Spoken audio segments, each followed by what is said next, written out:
না, আমি ভেবেছিলাম এরকম একটা ভিডিও তোমাদের সাথে আমি শেয়ারই করব না, ভিডিওটা আমি ডিলিট করে দেবো।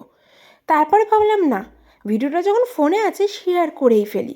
যাই হোক, আজকে আমাদের পাড়ায় জগদ্ধাত্রী পুজো, ভাসান। সেই জন্যে কিন্তু আমরা সকাল থেকেই একটা বেশ আনন্দে থাকি যে আজকে আমাদের পাড়ায় ভাসান। তাই রাত্রেবেলা নাচ গান করতে করতে অনেকটা লেট হয়ে গেছিলো। আর তারপরে দেখছি যে সবাই ব্যাচের পর ব্যাচ খেয়ে খেয়ে উঠে যাচ্ছে, আর আমি কি না দাঁড়িয়ে আছি। সবাই আমাকে বসতে যে বলেনি তা কিন্তু নয়, বসতে আমাকে সবাই বলেছিল, কিন্তু আমি বসিনি, একজনের জন্য ওয়েট করছিলাম। এই যে এই মহান ব্যক্তি আমার অপোজিটে যে বসে রয়েছেন তার জন্য ওয়েট করতে গিয়ে গাইস কি হলো জানো তো, সব কিছু পেয়েছি, কিন্তু গাইস আলুর দমটা পাইনি গাইস। তোমরাই বলো, পোলাওয়ের সাথে আলুর দম কম পেলে আমি কি তাকে মুখ করবো না, যার জন্য আমার এই আলুর দমটা আমার ভাগে রইলো না।